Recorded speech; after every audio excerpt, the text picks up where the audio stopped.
नमस्कार दोस्तों, यह हमारा पार्ट 10 है। 1 से 10 तक सभी पार्टों में बहुत ही महत्वपूर्ण विभिन्न प्रतियोगिता परीक्षाओं में पूछे गए प्रश्नों का संग्रह है। इनका अधिक से अधिक लाभ लें। यदि वीडियो पसंद आता हो तो इस चैनल को सब्सक्राइब करें, लाइक करें और अपने साथियों को शेयर करें ताकि उन्हें भी इसका लाभ मिल सके।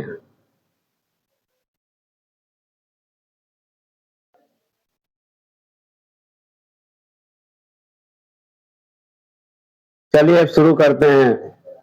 पहला प्रश्न है, हिंदी शिक्षण योजना के अंतर्गत हिंदी प्रशिक्षण के लिए केंद्र सरकार के कर्मचारियों को कितनी श्रेणियों में वर्गीकृत किया गया है? सही उत्तर है 4। हिंदी शिक्षण योजना के अंतर्गत हिंदी प्रशिक्षण के लिए केंद्र सरकार के कर्मचारियों को 4 श्रेणियों में वर्गीकृत किया गया है। प्रबोध, प्रवीण, प्राज्ञ और पारंगत। प्रबोध 5वीं स्तर का है, प्रवीण 8वीं स्तर का, प्राज्ञ 10वीं कक्षा का और पारंगत 15वीं कक्षा के समतुल्य है। पारंगत एक ऐसा प्रशिक्षण पाठ्यक्रम है जो हिंदी में कार्य करने वाले कर्मचारियों को और भी बेहतर तरीके से कार्य करने हेतु तैयार किया गया है। अगला प्रश्न है, गुजरात में स्थित एक रेलवे मंडल कार्यालय द्वारा जारी किए जाने वाले सभी निविदा टेंडर्स प्रपत्र किस भाषा में जारी किए जाने चाहिए? सही उत्तर है हिंदी एवं इंग्लिश दोनों भाषाओं में। गुजरात में स्थित एक रेलवे मंडल कार्यालय द्वारा जारी किया जाने वाला सभी निविदा प्रपत्र हिंदी और इंग्लिश दोनों भाषाओं में जारी किया जाना चाहिए। अगला प्रश्न है, हिंदी आशुलिपि पास करने पर आशुलिपिक जिनकी मातृभाषा हिंदी नहीं है को देय व्यक्तिगत वेतन कितना है? सही उत्तर है वैयक्तिक वेतन के रूप में 12 माह के लिए 2 वेतन वृद्धि के समतुल्य राशि, मतलब 2 इंक्रीमेंट के बराबर जो धनराशि होगी वह 12 महीनों तक उन्हें प्रदान की जाएगी। अगला प्रश्न है, संविधान के किस अनुच्छेद में न्यायालयों में प्रयोग की जाने वाली भाषा के संबंध में प्रावधान दिया गया है? सही उत्तर है अनुच्छेद 348। संविधान के अनुच्छेद 348 में न्यायालयों में प्रयोग की जाने वाली भाषा के संबंध में प्रावधान दिया गया है। अगला प्रश्न है, किस नियम के अंतर्गत प्रशासनिक प्रधान को राजभाषा अधिनियम और राजभाषा नियम के अनुपालन का उत्तरदायित्व सौंपा गया है? सही उत्तर है राजभाषा नियम 1976 के नियम 12 के अंतर्गत। राजभाषा नियम 1976 के नियम 12 के अंतर्गत प्रशासनिक प्रधान को राजभाषा अधिनियम और राजभाषा नियम के अनुपालन का उत्तरदायित्व सौंपा गया है। अगला प्रश्न है, संविधान के किस अनुच्छेद में 8वीं अनुसूची संबंधी प्रावधान वर्णित है?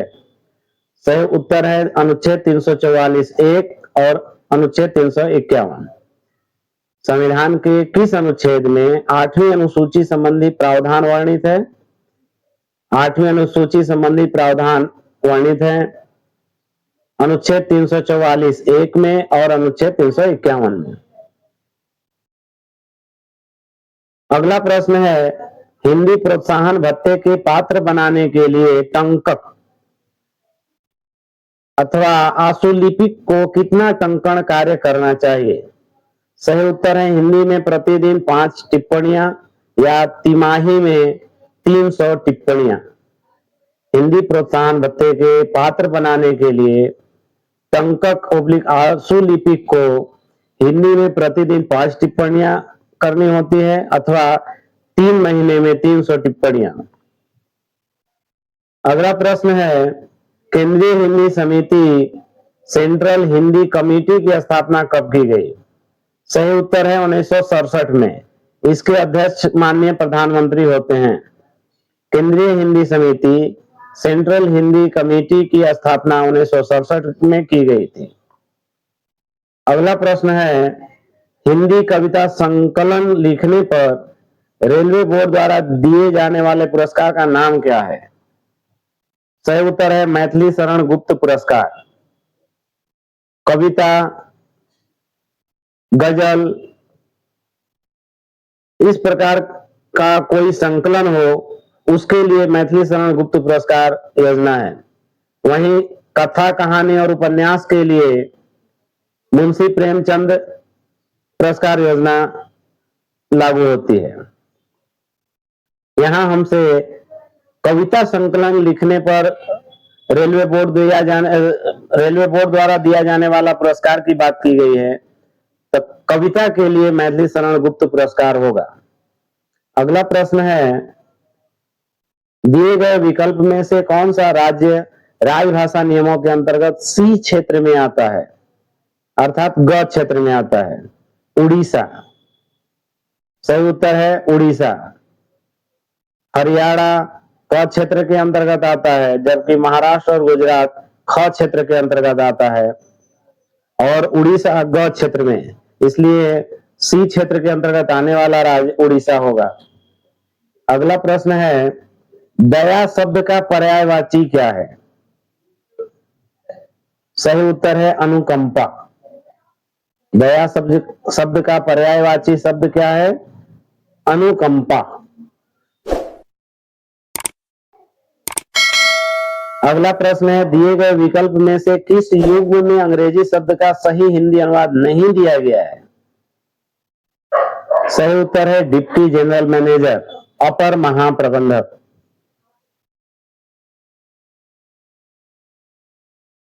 ऑप्शन में है कंप्लायंस, इसका सही उत्तर अनुपालन होता है। अप्रूव्ड मतलब अनुमोदित, कंकरेंस मतलब सहमति, लेकिन डिप्टी जनरल मैनेजर का सही हिंदी अनुवाद अपर महाप्रबंधक नहीं होता, बल्कि उप महाप्रबंधक होता है।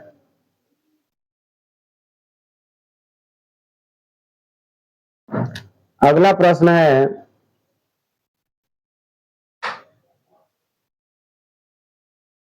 अपर महाप्रबंधक का अंग्रेजी मीनिंग होता है एडिशनल जनरल मैनेजर।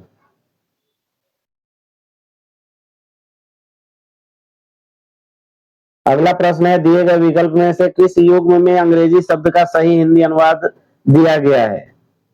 सही उत्तर है सुटेबल, इसका हिंदी अनुवाद होता है उपयुक्त, और बाकी सही नहीं है। सुटेबल का हिंदी अनुवाद है उपयुक्त।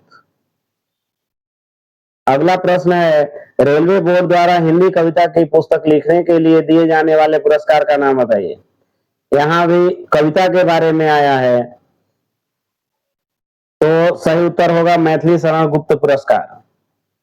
रेलवे बोर्ड द्वारा कविता की पुस्तक लेखन हेतु दिया जाने वाला पुरस्कार है मैथिली शरण गुप्त पुरस्कार।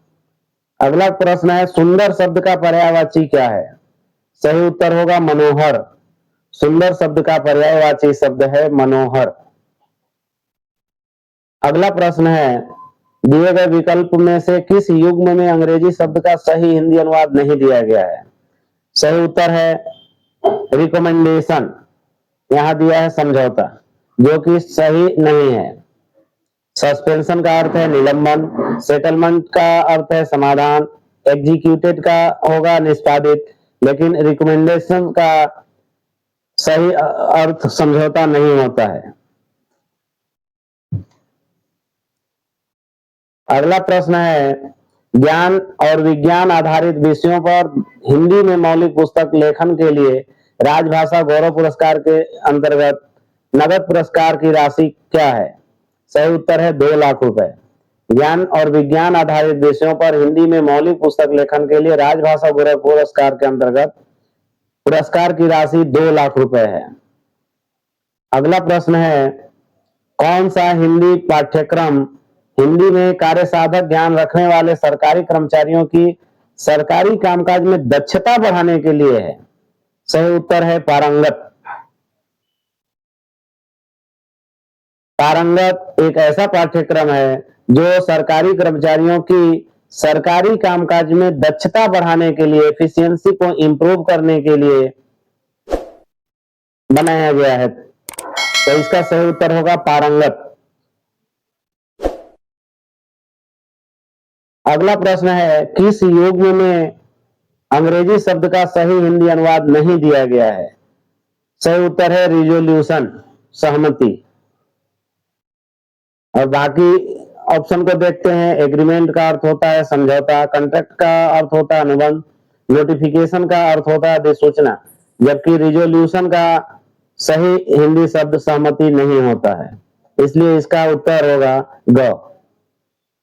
अगला प्रश्न है, अरुणाचल प्रदेश की आधिकारिक भाषा क्या है?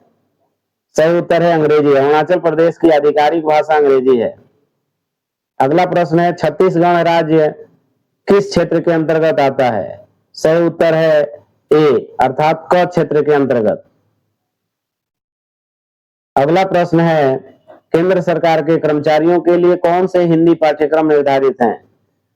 सही उत्तर है प्रवीण। केंद्र सरकार के कर्मचारियों के लिए 4 पाठ्यक्रम निर्धारित हैं, प्रबोध, प्रवीण, प्राज्ञ और पारंगत। यहाँ एक ही ऑप्शन में दिया गया है प्रवीण, इसलिए यही सही उत्तर है प्रवीण। अगला प्रश्न है, संविधान के किस अनुच्छेद में भारतीय संघ की राजभाषा के संबंध में प्रावधान है? सही उत्तर है अनुच्छेद 343 और 344। संविधान के अनुच्छेद 343 और 344 में भारतीय संघ की राजभाषा के संबंध में प्रावधान दिया गया है। अगला प्रश्न है, टोलिक का पूर्ण रूप क्या है? टोलिक का पूर्ण रूप होगा town official language implementation committee. TOLIC अर्थात town official language implementation committee. अगला प्रश्न है, प्रेमचंद पुरस्कार योजना में भाग लेने के लिए कौन पात्र है? सही उत्तर है कोई भी सेवारत रेलवे कर्मचारी। प्रेमचंद पुरस्कार योजना में भाग लेने के लिए कोई भी सेवारत रेलवे कर्मचारी भाग ले सकता है। जो ऑन ड्यूटी है, जो अभी नौकरी में है रेलवे कर्मचारी, वह प्रेमचंद पुरस्कार योजना में भाग ले सकता है। अगला प्रश्न है, निम्न में से कौन सी भाषा संविधान के 8वें अनुसूची में है? तो यहाँ उत्तर होगा दिए गए सभी विकल्प, अर्थात संविधान की 8वीं अनुसूची में बोडो, कोंकणी, कश्मीरी तीनों भाषाएं शामिल हैं। अगला प्रश्न है, राजभाषा अधिनियम 1963 की धारा 331 के अंतर्गत किस प्रकार के दस्तावेज आते हैं? सही उत्तर है दिए गए सभी विकल्प, अर्थात उपरोक्त तीनों ऑप्शन सही हैं। प्रशासनिक रपट, सामान्य आदेश, नियम, ये सभी विकल्प राजभाषा अधिनियम 1963 की धारा 3(3) के अंतर्गत आते हैं, जिन्हें द्विभाषी रूप में जारी करना अनिवार्य है। इस प्रकार हमारा पार्ट 10 पूरा होता है। ध्यानपूर्वक सुनने और देखने के लिए आप सभी का बहुत बहुत धन्यवाद। यदि यह वीडियो आपको पसंद आता हो तो कृपया लाइक करें और इस चैनल को सब्सक्राइब करें तथा इस वीडियो को अधिक से अधिक लोगों को शेयर कर उन्हें भी लाभान्वित करें। धन्यवाद।